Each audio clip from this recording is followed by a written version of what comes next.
back to Lu's parentage. So, Balor, the king of the Fomorians, receives a prophecy, which is reminiscent of the prophecy about Perseus and his grandfather in Greek mythology. Balor receives a prophecy that his grandson will slay him in battle one day. At this time, Balor does not have a grandson, so he does the same thing as Perseus' grandfather. He locks his daughter in a tower, or just locks his daughter away. But in this, he locks her in a tower, which is kind of reminiscent of the Tower of Sauron, but I think that's just a connection I made. I don't know if that's actually like real or not. And so, there's also a lot of cows in Irish mythology. So this is like the first cow. Lu's father is Cian, and he is out looking for this cow.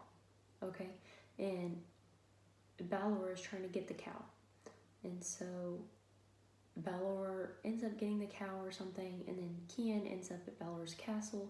He is looking around for this cow that he wants so bad, and ends up finding Balor, the Fomorian's daughter. He goes into her room, and she's like, "You're the man I've been dreaming of." And so they have intercourse, and Cian leaves. He wishes he could bring her with him, but he's too busy looking for a cow. And so 9 months later, Balor's daughter has a baby, and he does not allow this, so he orders his guards to like tie the baby up in a sheet and throw him in a whirlpool. The baby survives, and a druidess saves him from drowning and takes him to the Tuatha, where he is foster fathered by Danann, this is also related to Greek mythology. He is the sea god, but later he's also related to the other world, which we'll get to. I'm just taking forever. So Lu goes to the Tuatha, and he wants to be a part of them, but they already have people who fit his description. He's a warrior, he's a cook, he's a bard, he's a smith, he's all these things, and the Tuatha and the gatekeepers, they're like, we already have people who do all of that. And then Lu was like, but do you have someone who can do all of those things in one person? And so they're like, no, we don't have that. And so he gets to go in, and he he sees how oppressed the Tuatha are by the Fomorians, and so he begins to rally them to fight them, to beat their oppressors. So Lu gathers the treasures of the Tuatha to aid them in defeating the Fomorians. These are gifts of the goddess Danann that he goes to the 4 original cities, Phalius, Gorius, Mirius, and Phineas, and retrieves. He retrieves the cauldron of Dagda. Also, Dagda is like this father god. He's associated with fertility, which is interesting to see a god associated with fertility. It's kind of like Zeus, but not really. I don't know. Just that Zeus had a lot of kids. But it's interesting because the Dagda's wife is the Morrigan, and she's associated with death, which is kind of cool. The second thing that Lu gets is the Sword of Light. He also gets the spear, which is later called the Spear of Lu, which is kind of why he's called Lu Lamvada, which is like Lu of the long arm. And the Stone of Destiny, which if a future king of Ireland stands on it, the stone will shout or something.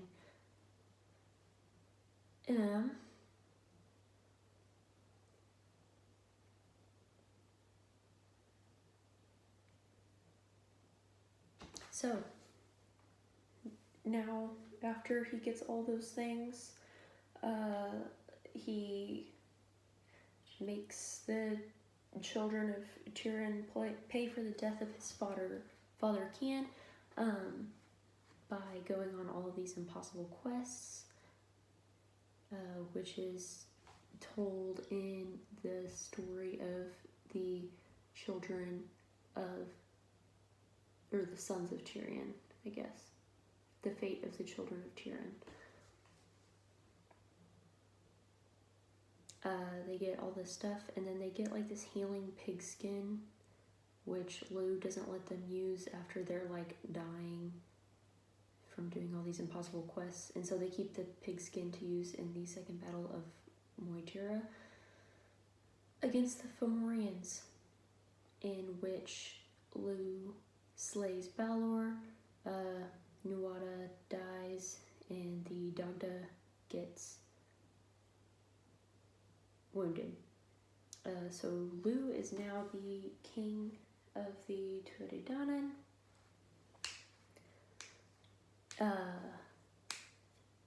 And then he reigned for 40 years after Nuatta's death. Kermate, which is one of the sons of the Dagda, seduced Lou's wife, and Lou killed him over that. Sir Mate's sons avenged their father and killed Lou, and then the Dagda succeeded Lou as king. And then whenever the Dagda later dies of his wound from the second battle of Moytura, the Sir Mate's sons take his place. And so it's those three kings that rule Ireland and the Tuatha. Whenever the sixth invaders, the Milesians, arrive, which are the modern day Celts. Whenever the Milesians arrive, the Tuatha don't really want them there. The three wives of the three kings of the Tuatha, their names are Ériu, Bamba, and Fadla. They go meet the Milesians and ask that they name the island after them, which they did. Ériu is like Ireland. So the three kings asked the Milesians for a truce that lasted 3 days, during which the Milesians would stay 9 waves from the Irish shore. They did just that, but the Tuatha created a storm to try to drive the Milesians away. The Milesians had a bard called Amergin who calmed the seas with a poetic verse or song, and the Milesians were able to anchor. Amergin was called upon to divide Ireland up between the Tuatha and the Milesians, and so the Milesians took the top half of Ireland, and the Tuatha took the bottom half. So Danann, Macalister, guided the Tuatha to the Sheed, or the Tirnanog, or the underworld. There's a lot of different names for it. And that's, and they go through fairy mounds, and that's how we get fairies, because the fairies are just the Tirnanog, or the Tuatha who, they stop being worshipped, so they get like smaller and smaller. So that's all the mythological cycle. In the Ulster cycle, Oh wait, one important story that happens in the mythological cycle. Bridget has a son, and his dad, I think his dad is Bress, I'm not sure, but the son is sent to kill a member of the Tuatha, and he sticks a spear in Gobnu or whatever his name is, but he didn't die, and so he killed Ruadan, which was Bridget's son, and that is the first record of keening in Irish history, is when Bridget wails and laments her son's death. So that's one tie to the Banshees. Super interesting. Another little tie I made is that Bridget is said to have made like the first whistle. Did I write that down?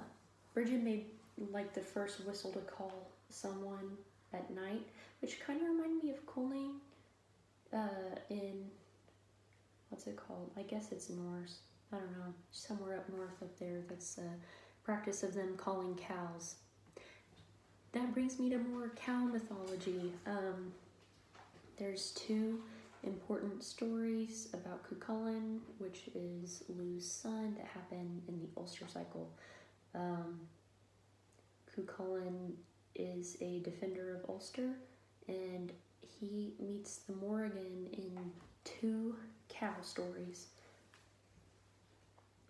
So the cattle raid of Regamon tells of Cuchulainn insulting the Morrigan, and she foretells his death. Kinda. She tells him how she's gonna attack him in their next meeting, where she's like, well, I'm gonna be an eel and I'm gonna trip you up, and he's like, well, I'm gonna kill you. And she says, well, then I'm gonna be a wolf and I'm gonna bite you. And he's like, well, I'm gonna kill you. And then she's like, well, then I'm gonna be a cow and I'm gonna come get you. And he's like, well, I'm still gonna kill you. And so then she tries to do that, or the Morrigan tries to do that in the battle raid of Cooley. But she appears to Cuchulainn to try to offer him aid in battle, and he refuses. But, like, why would you refuse a battle goddess? I don't know. So that brings us to the Morrigan. They are listed as daughters of Érenn in the Lebor Gabála Érenn, and the Battle of Tuired, and in the Battle of Moytura, the story. One interesting thing is that Bive, Macha, and Morrigan, the three Morriga, are Érenn daughters, as well as Ériu, Bamba, and Fadla, which are the three like earth goddesses of Ireland that they asked the Milesians to name them after. I thought that was interesting. The Morrigan are associated with war and fate. They foretell doom, death, or victory in battle. And this triplet of goddesses reminds me of the Morai, in that they tell fate, and the Norns. They also remind me of the Érennes and the Gorgons, because they are battle goddesses, or she's a battle goddess. A lot of times she's just referred to as one person. A trinity, 3 in 1, also Christianity. Whenever she appears on the battlefield, she encourages warriors to do brave deeds. She actually closes out the second battle of Macalister with a poem. There was one story, and I can't find it, but the Morrigan, is portrayed as washing the bloody clothes of those fated to die, much like the Scottish washerwoman, much like the Banshee. Yeah, so that ties into the Banshee myth of our mythology class. I hope you have liked this 30-minute long video of me talking about Irish mythology. I hope it was deep enough and that I get a 100. Yay!